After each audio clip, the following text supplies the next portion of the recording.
Step 1. Installing anchors. There are two types of anchors: corner attachments and intermediate attachments.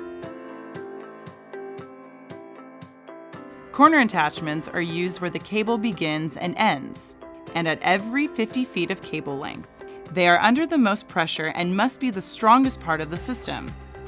When attaching eye bolts, twist as many times as necessary to make sure they are secure.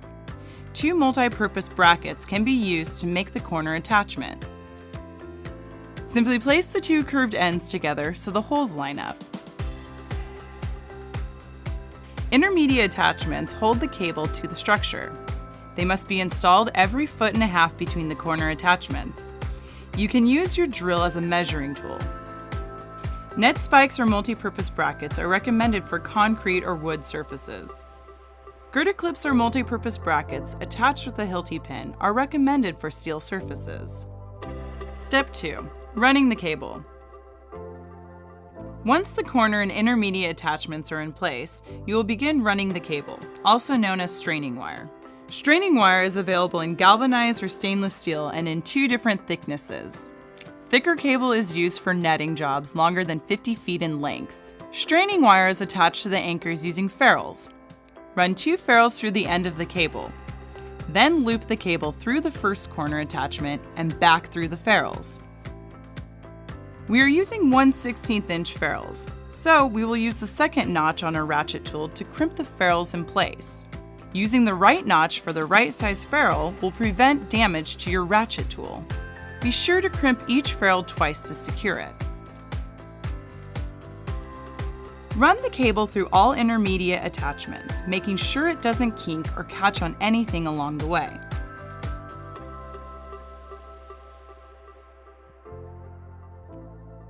When you get to the end of one side, you will attach it to a turnbuckle. Turnbuckles are used to tighten the wire. Make sure the turnbuckle is all the way open before securing. Using ferrules just as you did on the first corner, loop the end of the cable through the ring on the turnbuckle, back through the ferrules, and pull the cable until it is as tight as you can make it. Crimp the ferrules, then rotate the turnbuckle to tighten it further.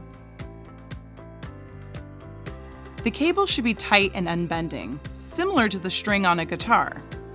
Repeat this process for each side. Step 3. Hog ringing. Bird netting typically comes in a bundle, which resembles a big pillow. Our nets are rolled diagonally and will appear to be diamond-shaped when unrolled. Simply grab the corners and stretch the net into its original shape.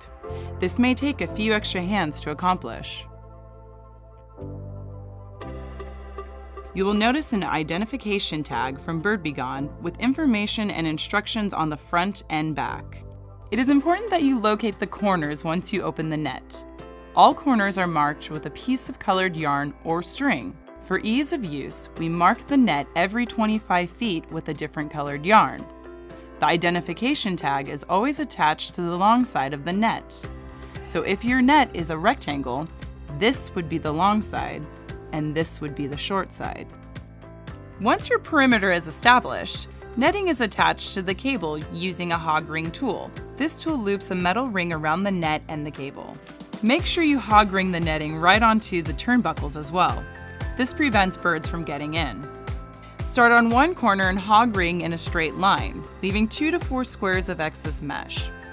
Irregular layouts may require more excess mesh.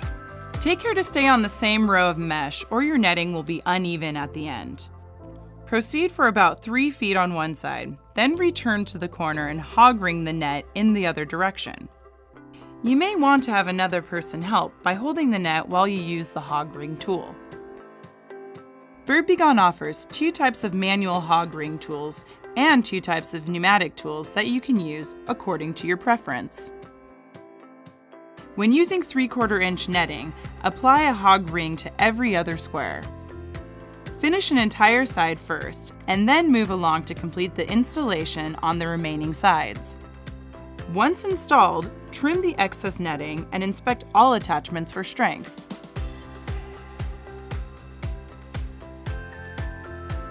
Finishing touches. After the net has been installed, there may be a need to access lighting and plumbing fixtures, safety equipment, or other items caught behind the net. Installing a zipper offers easy open and close access. Keeping the zipper closed, hog ring the cloth edges of the zipper directly to the net. When you're done hog ringing both sides, open the zipper and cut the strands of net in between. This creates a hole that can be opened and closed. Large netting jobs may require support cables to help strengthen the overall net structure. Our team is available if you need any advice on support cables. Our customer support team is a phone call away.